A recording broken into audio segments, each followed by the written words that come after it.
Hello everyone, I'm here down at my local beach, and today we'll talk about long exposure photography. If you're interested in level up your photography game, this video is for you. Let's get to it. Hey, welcome back to the channel. Great to see you all again. If you're new in this channel, my name is Juan. I'm with Juan Busiglio Photography, and I make videos like this one when I talk about photography and try to share my experience, my knowledge with all of you guys. And today we'll be talking about long exposure. So today I'm here at my local beach, like I said, and it's high tide right now. It's perfectly rock formations, a lot of zigzag, like the one behind me and on my side that I will be showing you shortly. So today I will talk about things that you need for long exposure photography, what gear you need, and obviously you need a very sturdy tripod. That's the number one piece of gear that you need for this. I mean, of course you can, if you find a level area and you have some big bag, you can put your camera there, but I highly recommend you invest in a very sturdy tripod. Two, you will need a camera, of course. But the camera has to give you the options to put it in bulb.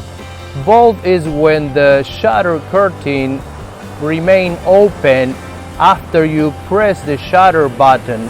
It remain open for as long as you press again that shutter button. So let's say there's a big difference, or I think I found a big difference between long exposure and low shutter speed photography. Long exposure is anything above, in my opinion, anything above 30 seconds or more. Long shutter speed or slow shutter speed photography is anything between half of a second and up. It's a different thing. I'll show some different examples of photography, which one is long exposure, which what we're going to do today. We'll use, probably we'll take pictures about around 2 minutes, 3 minute long exposure, and I'll show you what my camera see in 2-3 minutes of exposure and what my brain see in 2 or 3 minute exposure.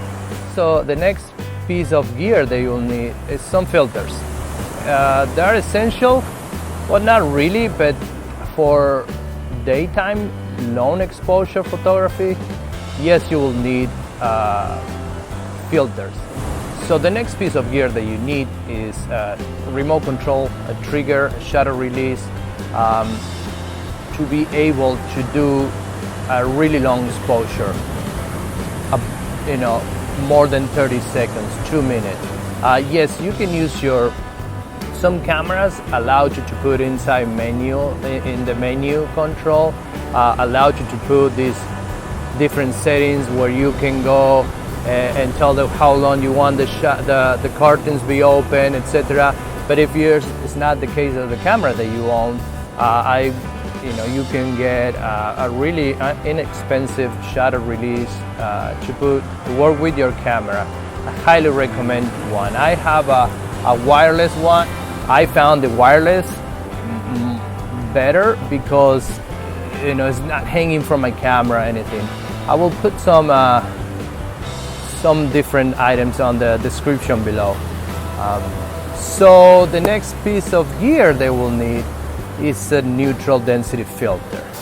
It is essential to do long exposures. I will show you step by step how I will set up my camera, what settings I will use once I found the composition. So normally what I do is I sit down and enjoy the scene, enjoy the landscape, and I let the landscape talk to me. I let the landscape to tell me how the water behaves. I let that landscape to talk to me and tell me where the better photographs are. Like one of my favorite photographers, Alistair Ben, said one day in a video, which I really like it. It was, a great photograph at the beach will depend on what person of yourself bring down to the beach. If you bring down a person who's sad, angry, or pessimistic, I'm pretty sure you won't get any good photograph. But if you bring a person who's optimistic, happy, and willing to like go team, you're pretty sure you'll go back with nice photograph at home. And not every single day that you go out you will have great pictures, but like I said, let the landscape speak to you, and I'm pretty sure you will find a great image that you'll be happy with at the end of the day. So let's get to action.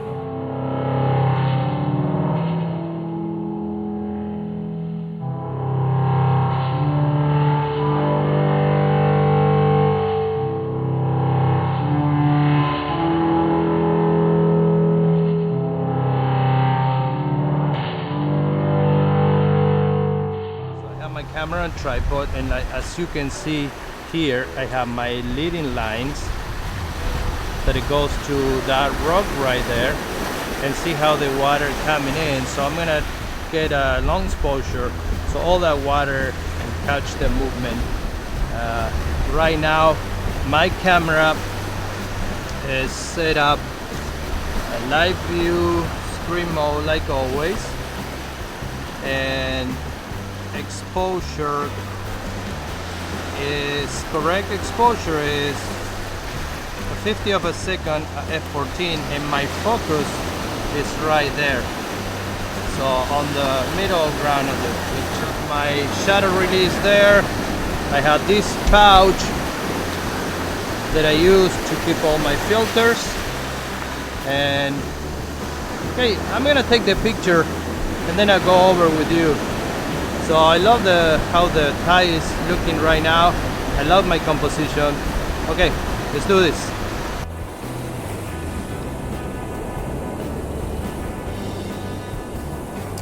Okay, I got what I need. So now my exposure went down 2 stop because my polarizer is 2 stop darker. So I had it to correct. So I have 40 of a second f14 ISO 100, and with the little help of my lead up, I'm setting here the readings that I have my camera. So my camera says at 40 of a second I need 25-second exposure when I add the 10 stop neutral density filter in front of it. But I want something longer than that, so I'm gonna reduce my ISO, the lowest that I can go. In this case, I can go out to ISO 50. So now my readings change to 1/15 of a second, and if I set up that in my camera, that is a minute exposure. That's a long exposure. It's not a slow shutter speed photograph, it's a long exposure. So let's see what happened here.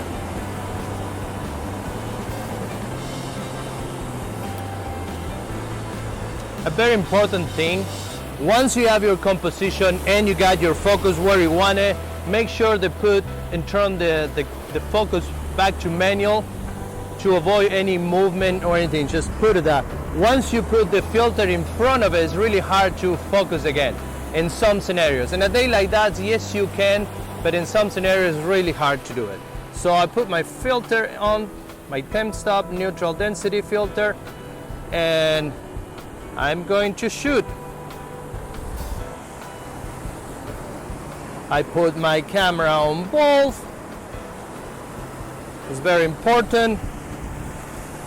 Turn on my remote control, get my trigger control, and I always wait for the water come in. So I wanted to catch a little bit of water come in and going out. So I wait and I shoot. Now we wait and see what come up.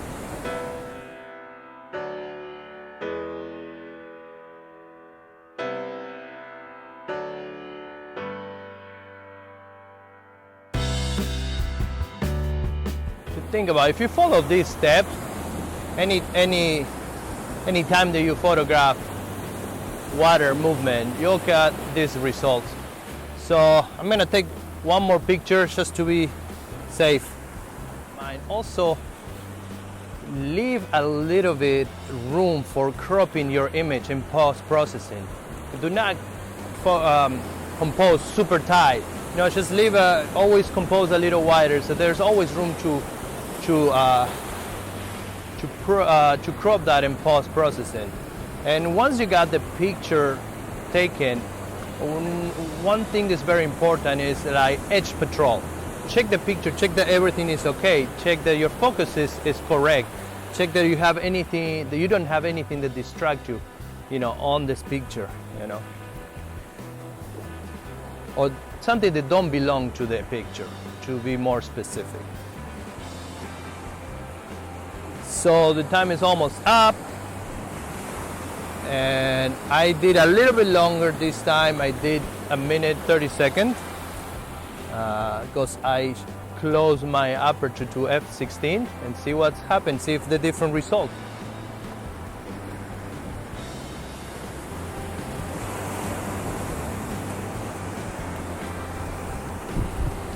Wow, I love that image. I hope you like it too.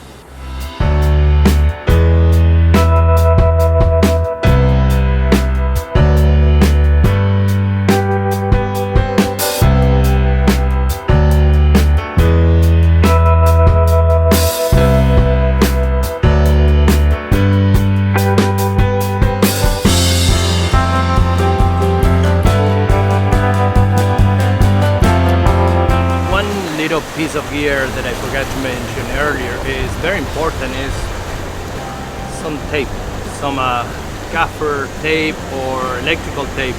Why? You need to cover your viewfinder to prevent light leaks that can happen through the viewfinder. If your camera had that shutter, the carton that they close, use it. If don't, do as I do and put a little tape, because sometimes think that it's not gonna happen, but it can happen something like this. Light leaks on the edges, you can see right there. So I'm gonna put a little piece of my eye viewfinder, not on my eyes because I need my eyes, but in my viewfinder. So just like this, I'll show you right now how I did it. I don't know if you can see very well right there, but I'm gonna zoom in. So I put a piece of tape right there and cover it. This is my new composition right now. I'm gonna zoom out. New composition. This will be from here.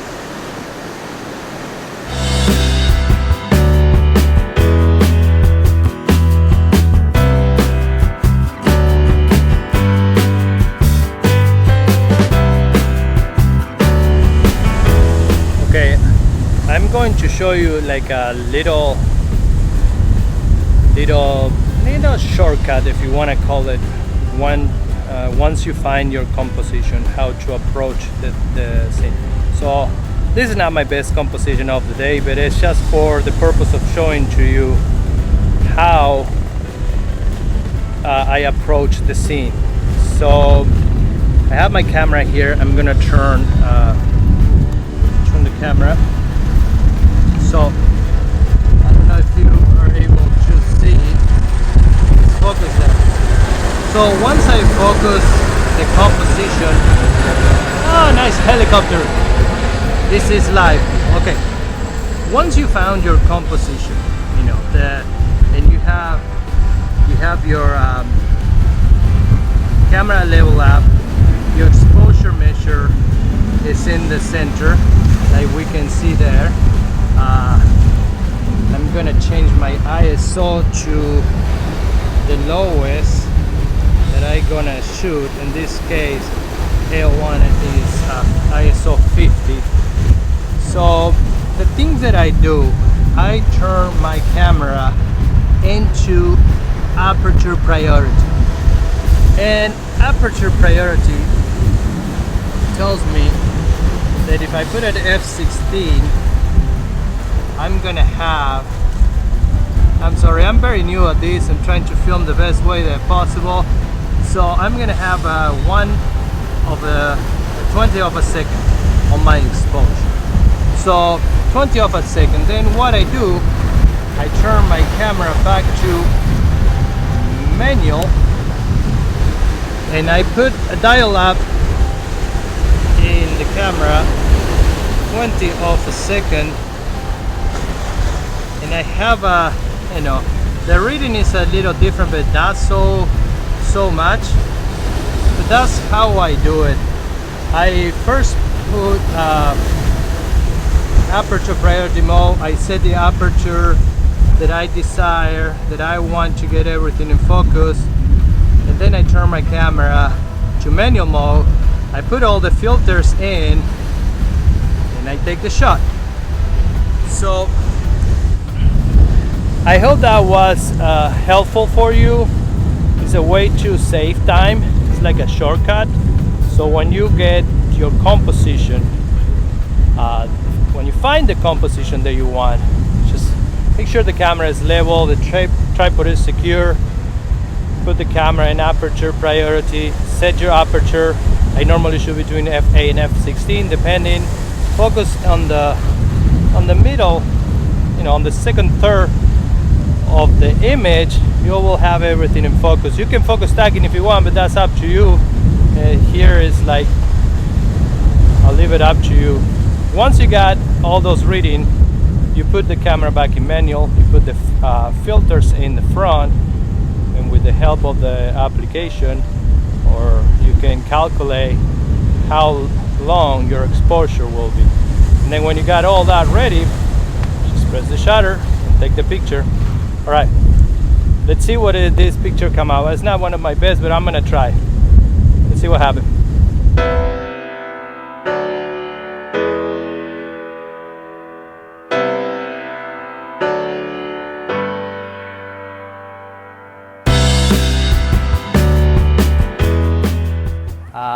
I think that's it for today. I hope you enjoyed this video. Please consider subscribe to this channel. Help me to keep growing so I can keep posting videos like this and I can help you to become a better photographer. So, you know, thank you for watching. I hope everybody's staying safe and healthy. I'm gonna stay around a little bit here at the beach and keep doing some other photograph. And I'll post it at the end of this video, whatever I captured after. And you know, thank you for watching once again. Please consider subscribe if you like this video. Please give me a thumbs up, and if you subscribe, also hit the bell. I'm trying to put a video every Sunday and a different topic every day, and you will come along with me on my photography journey. And you know, I hope you learn something from me. Okay, thank you for watching. Have a great day. I'll see you next time. Ciao.